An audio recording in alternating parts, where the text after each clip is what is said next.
Super Mario 64, um jogo que provavelmente muita gente conhece, mas fazendo um resumo bem rápido, é um jogo de plataforma 3D do Mario, lançado pro Nintendo 64 em 1996. Esse jogo, mesmo depois de anos, ainda guarda segredos. Só pra você ter uma noção, existe uma imagem que mostra todos os segredos do jogo que descobriram até agora, desde coisas simples até detalhes bem assustadores e bizarros. Tudo isso vai ser resolvido hoje.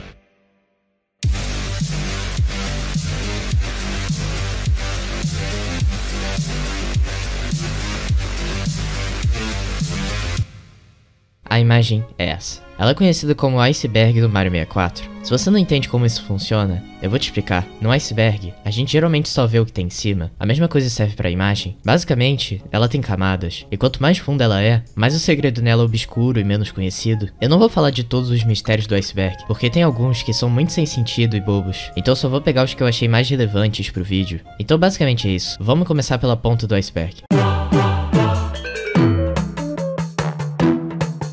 Aqui, a gente tem segredos bem conhecidos e que você já deve ter ouvido falar. Alice Real 2401. Basicamente, numa seção do castelo, tem uma fonte e uma estátua no meio, e tem uma placa embaixo. Nessa placa, muita gente achou que estava escrito Alice Real 2401. Que em português ficaria L.E. Real 2401. A partir disso, tiraram a conclusão de que isso era uma placa falando que o Luigi estava no jogo, mas já desmentiram isso, e na realidade, estava escrito Estrela Eterna. Mas pra nossa surpresa, em julho desse ano, vazaram um código inteiro do jogo, e encontraram um modelo não utilizado do Luigi. Então no final, o Luigi era real. Universos paralelos. Sim, você não ouviu errado. Em toda a fase do jogo, existem cópias idênticas da estrutura do level, bem longe da própria fase. São os universos paralelos. Se você de alguma maneira conseguir chegar no universo paralelo, você vai perceber que é a mesma fase, só que tudo tá invisível, só a colisão que existe.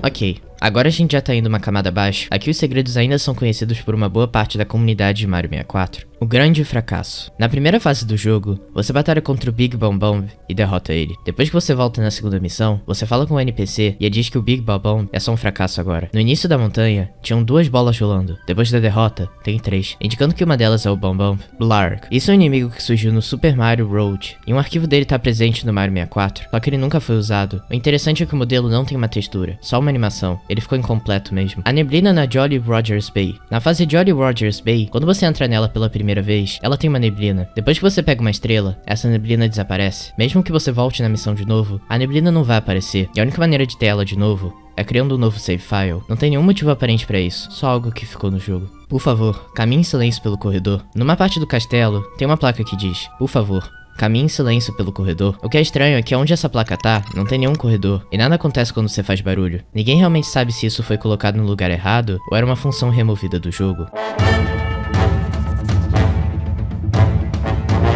Aqui as coisas começam a ficar interessantes. Algumas pessoas sabem desses easter eggs e segredos, mas a maioria deixou passar. A tela do final. Essa é um pouco assustadora. No final do jogo, quando os créditos passam, essa imagem aparece. Tem um bolo, mas o que é no mínimo assustador é o que tem atrás, que parece ser o Yoshi com um sorriso bem estranho. Eu realmente não sei dizer se é só a mente humana enxergando rostos onde não tem nada, mas isso não deixa de ser perturbador. A Skybox do Wet Dry Road. Wet Dry Road é uma fase bem peculiar. Eu vou falar mais dela mais pra frente. Uma coisa nessa fase que é diferente é a Skybox, que pra você que não sabe, a Skybox é o cenário que fica em volta do jogo. Parece uma cidade inundada, e se você pesquisar essa imagem no Google, vai perceber que a Skybox é uma versão editada de uma imagem de uma cidade na Espanha. Como o Bowser entrou no castelo. Se você for no pátio do castelo, vai perceber que a porta para entrar no castelo tem tijolos diferentes em volta, como se tivesse sido quebrado e construído de novo. Texturas de Zelda utilizadas no jogo. No Wet Dry Road, algumas texturas na fase são as mesmas do Zelda Ocarina of Time, um jogo da franquia Zelda lançado para o Nintendo 64. Fases removidas. Quando o jogo estava em desenvolvimento, 32 fases estavam planejadas, só que, por algum motivo, só 15 foram para a versão final. O resto provavelmente estava planejado para uma continuação do jogo, só que essa continuação nunca existiu.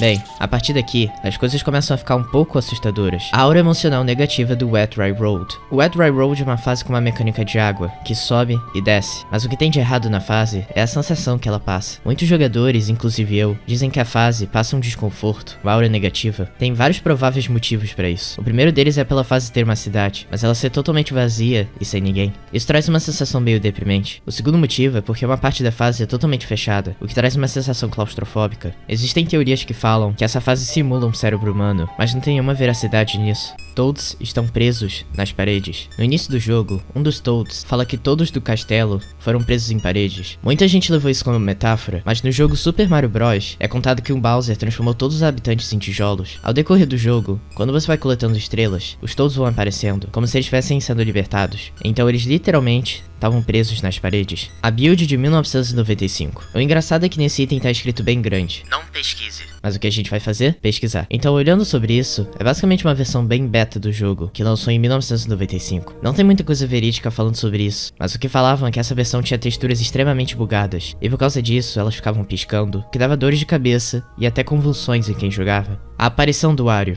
Existe uma lenda na internet de que o Wario poderia aparecer no seu jogo e coisas horríveis iriam acontecer. Tem até uns vídeos supostamente mostrando isso, só que tudo não passa de uma lenda. Essa cabeça flutuante do Wario é de um evento da E3 de 1996, que por coincidência, na hora tava com o fundo do Mario 64. O engraçado é que se chegou até a virar uma creepypasta na internet.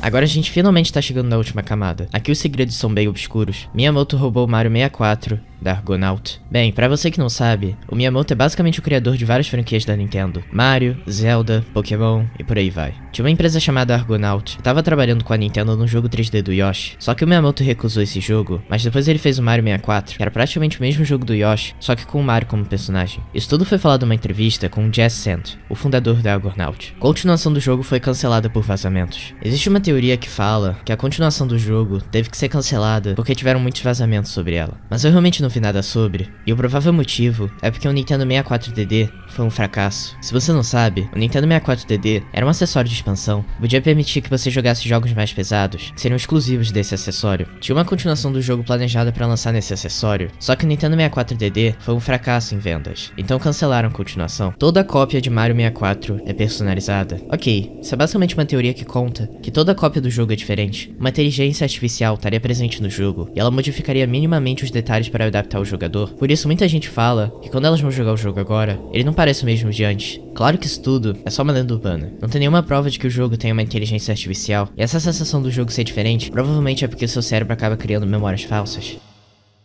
Bem, a gente finalmente chegou ao fim. Tinha bastante coisa no iceberg, mas como eu falei, eu só peguei o que eu achei interessante pra falar aqui. Esse vídeo deve ter ficado um pouco maior do que o normal, mas eu gostei bastante de fazer ele. É um estilo de vídeo que eu tô curtindo muito. É isso, eu fico por aqui e tchau!